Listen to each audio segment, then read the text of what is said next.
पिछले वीडियो में हमने देखा कि कैसे किसी कॉम्प्लेक्स को बताने के लिए कई सारी थ्योरीज दी गई, जिनमें से मुख्य थ्योरी थी वैलेंस बॉन्ड थ्योरी, जिसे पॉलिंग ने दिया था।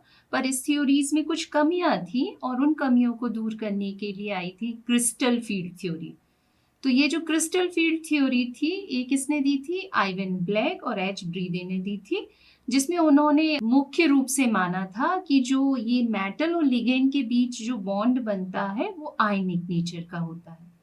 चलिए आइए हम इसके कुछ पोस्टुलेट्स यहाँ पर देखते हैं कि क्रिस्टल फील्ड थ्योरी की मुख्य परिकल्पनाएं या मेन पोस्टुलेट्स क्या हैं।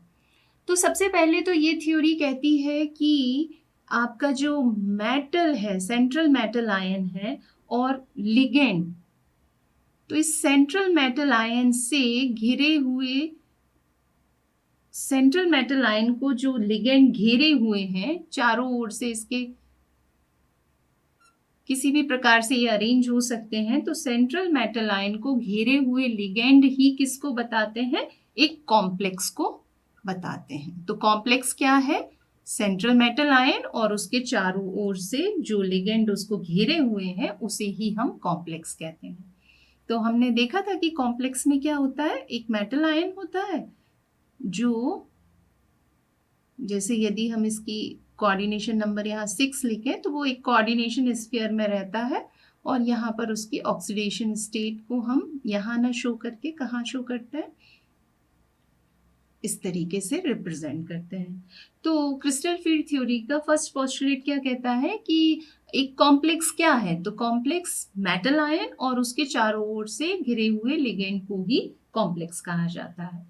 फिर इस थ्योरी में कहा जाता है कि जो लिगेंड होते हैं ना, वो लिगेंड पॉइंट चार्ज होते हैं, बिंदु आवेश होते हैं, ठीक है। और मेटल कॉम्प्लेक्स के निर्माण में जनरली हम जो लिगेंड यूज करते हैं वो एनायन होते हैं।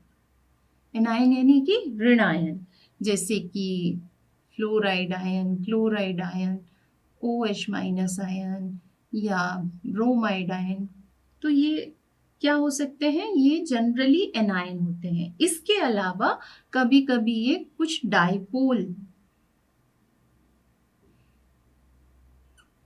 डाइपोलर कंपाउंड भी हो सकते हैं। तो डाइपोलर कंपाउंड में आपका जैसे आता है H2O, जैसे NH3, है ना। तो इन्होंने कहा कि मेटल कॉम्प्लेक्स के निर्माण में जो लिगेंड होते हैं वो पहले तो पॉइंट चार्ज होते हैं, और वो मुख्य रूप से या तो एनायन होते हैं या फिर डाइपोलर कंपाउंड होते हैं। फिर इन्होंने कहा कि जब मेटल कॉम्प्लेक्स बनाने के लिए सेंट्रल मेटल आयन के पास लिगेंड आता है तो लिगेंड पॉइंट चार्ज के रूप में आता है, और वो भी अपने निगेटिव एंड से शुरुआत करता है। मतलब यदि हमारा ये मेटल आयन है तो जो लिगेंड आएगा, मान लीजिए हम H2O की बात कर रहे हैं, तो H2O में ये ध्रुवित हो जाएगा, तो ये निगेटिव, और यहाँ रहेगा उसका पॉजिटिव पार्ट। तो ये कैसे आएगा? अपने निगेटिव सिरे की ओर से मेटल आयन की ओर कांटेक्ट करने के लिए ऐसा आएगा। फिर उन्होंने कहा कि जब लिगेंड सेंट्रल मेटल आयन की ओर आते हैं तो किस सिरे से आ रहे हैं? निगेटिव सिरे से आ रहे हैं। तो यहाँ पर किसी तरीके की कोई ओवरलैपिंग नहीं होती है ना, और ओवरलैपिंग नहीं होती तो एक पॉजिटिव आयन है, एक निगेटिव आयन है, इसलिए बना हुआ बंध कैसे नेचर का होता है? पूर्णतः इलेक्ट्रोस्टैटिक, आयनिक नेचर का होता है। यानी मेटल आयन और लिगेंड के बीच जो बॉन्ड बन रहा है वो लिगेंड है हमारा निगेटिव और मेटल आयन है पॉजिटिव। तो यहाँ जो बॉन्ड का फॉर्मेशन हो रहा है वो एक्चुअल में क्या होगा? आयोनिक नेचर का होगा, ठीक है। अब बीच में है सेंट्रल मेटल आयन और इसके चारों ओर लिगेंड उसको घेरे हुए हैं। अब लिगेंड क्या कर रहे हैं? मेटल आयन के पास आ रहे हैं। तो जब लिगेंड सेंट्रल मेटल आयन की ओर आते हैं तो सेंट्रल मेटल आयन की जो d ऑर्बिटल होते हैं उनकी एनर्जी क्या हो जाती है? बढ़ जाती है।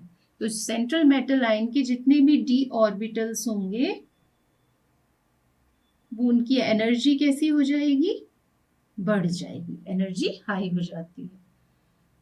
पर जो सारे डी ऑर्बिटल्स होते हैं उनकी एनर्जी एक समान रूप से नहीं बढ़ती, बल्कि लिगेंड के रास्ते में जो डी ऑर्बिटल आ रहे हैं उनकी एनर्जी में ज्यादा वृद्धि होती है, और जो डी ऑर्बिटल्स लिगेंड के मार्ग में नहीं आते उनकी एनर्जी में कम वृद्धि होती है। यानी कि जब सारे डी ऑर्बिटल्स की एनर्जी में समान रूप से वृद्धि नहीं होगी तो एनर्जी जो डी ऑर्बिटल्स है वो कई पार्ट्स में टूट जाएंगे, यानी डी ऑर्बिटल्स में क्या हो जाती है, स्प्लिटिंग।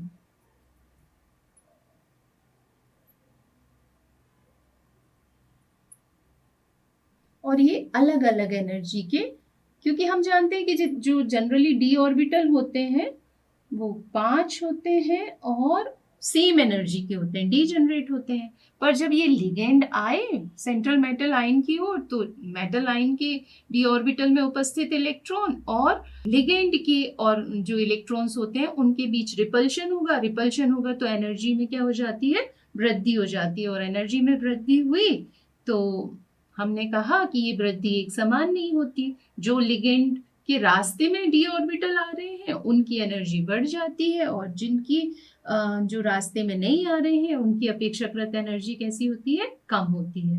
तो इसे कहा जाता है क्रिस्टल फील्ड स्प्लिटिंग। अब ये स्प्लिटिंग किस तरीके की होगी, तो क्रिस्टल फील्ड थ्योरी कहती है कि ये स्प्लिटिंग कॉम्प्लेक्स की ज्योमेट्री पर निर्भर करती है कि लिगेंड किस प्रकार से मेटल आयन की ओर आ रहे हैं। तो ये हमारे क्रिस्टल फील्ड थ्योरी के मेन पोस्टुलेट थे। यहाँ आप देख सकते हैं कि ये जो डायग्राम दिखाई दे रहा है इसमें जो बीच में डी ऑर्बिटल है वो पांचों डी ऑर्बिटल एक ही लाइन से शो हो रहे हैं, ये डी जनरेट होते हैं। पर जब अलग अलग ज्योमेट्री से लिगेंड मेटल आयन की ओर आते हैं तो उनमें अलग अलग प्रकार की स्प्लिटिंग होती है। तो यहाँ आप देख रहे हैं टेट्राहेड्रल में किस तरीके से स्प्लिटिंग हो रही है, ऑक्टाहेड्रल के केस में क्या स्प्लिटिंग है, यदि और स्क्वायर प्लेनार पर जाते हैं तो और देखिए स्प्लिटिंग और ज़्यादा होने लगती है। तो इस तरीके से मेटल और लिगेंड की ज्योमेट्री पर डिपेंड करता है, मतलब कॉम्प्लेक्स की ज्योमेट्री पर डिपेंड करता है कि स्प्लिटिंग का प्रकार कैसे होगा। तो ये हमने कुछ मेन पोस्टुलेट्स देखे, एक बार और जल्दी से इसको रिवाइज करते हैं। तो ये थ्योरी कहती है कि कॉम्प्लेक्स जो होता है वो मेटल आयन और उसके चारों ओर से घेरे हुए लिगेंड का एक समूह होता है। फिर इसने कहा कि जो लिगेंड होते हैं वो पॉइंट चार्ज होते हैं, वो या तो एनाइन के फॉर्म में होते हैं या फिर डायपोलर कंपाउंड के फॉर्म में होते हैं, जैसे कि H2NH3। फिर कहा कि जब लिगेंड मेटल आयन की ओर आते हैं तो वो अपने निगेटिव सिरे की ओर से मेटल आयन की ओर अप्रोच करते हैं। फिर इन्होंने कहा कि जो मेटल आयन और लिगेंड के बीच बॉन्ड होता है वो आयनिक नेचर का होता है। फिर जब ये लिगेंड मेटल आयन की ओर आ रहे हैं तो डी ऑर्बिटल्स की एनर्जी क्या हो जाती है, बढ़ जाती है। पर सारे डी ऑर्बिटल्स की एनर्जी में एक सी वृद्धि नहीं होती, बल्कि उनमें क्या हो जाती है, स्प्लिटिंग हो जाती है। जो डी ऑर्बिटल्स लिगेंड के रास्ते में आते हैं उनकी एनर्जी बढ़ जाती है, इसलिए यहाँ जो डी ऑर्बिटल्स हैं उनकी एनर्जी में अलग अलग वृद्धियाँ आपको दिखाई देती हैं। तो ये क्रिस्टल फील्ड थ्योरी के कुछ मेन पोस्टुलेट्स हैं।